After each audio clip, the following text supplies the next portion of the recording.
hungry animal. Looks like we looking for a meal. I am not taking any more chances out here. You make one mistake and you lose your lifeline out here. Okay.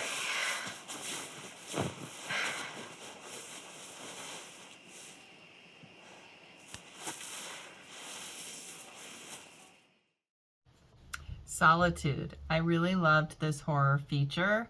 I felt in the beginning like it gave me the Blair Witch vibe, but then I realized it's a reality show vibe. Either way, it was a really great idea. I thought the take on this being a reality show with all these different contestants and the name being Solitude, it just works really well. I like the quotes and the definitions in the beginning so we know what's happening or what may be happening soon. Just really creative, nice camera work, you know, and also really great job on the lead actress, because in my opinion, when you kind of focus on one person most of the time with one location, it's a lot for that lead actor to kind of carry. And I thought she did a great job slowly having her mental breakdown, but also having a strength underneath. She did great with that. And I know you did focus, you brought in other characters, which I thought were great supporting characters, and bringing them in at those specific times was key, and a great job with that. Really nice use of music and sound as well. Great sound design and great makeup and hair. It was all very believable to me. Very realistic.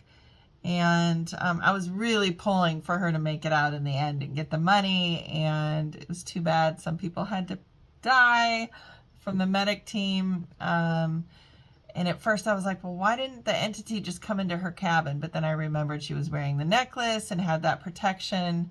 And great job with the flashbacks to the people who wrote, or the guy that wrote the journal, and you know, what happened and why things are the way they are right now with the entity and everything. Him becoming a monster.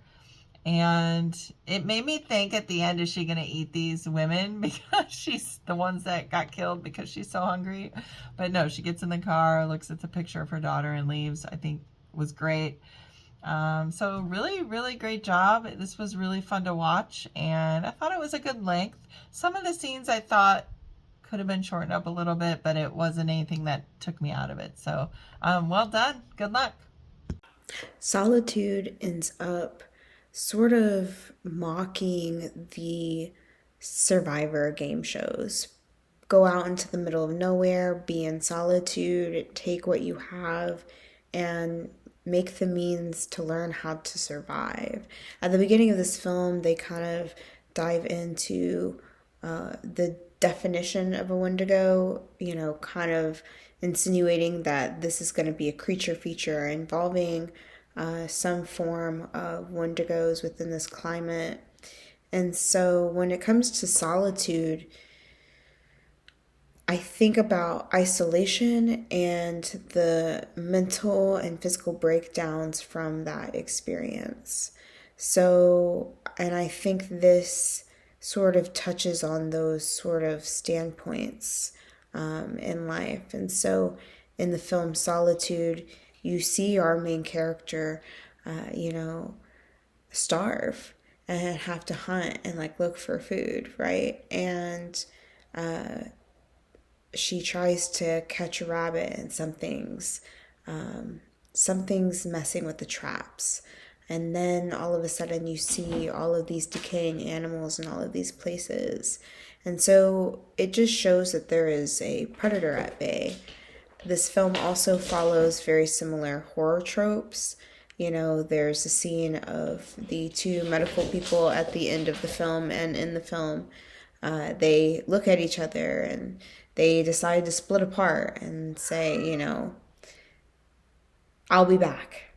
And that is a very important notion here in this film of just a prime example of a horror trope of all these things that happen. It kind of leads to this impending death, and these characters do die.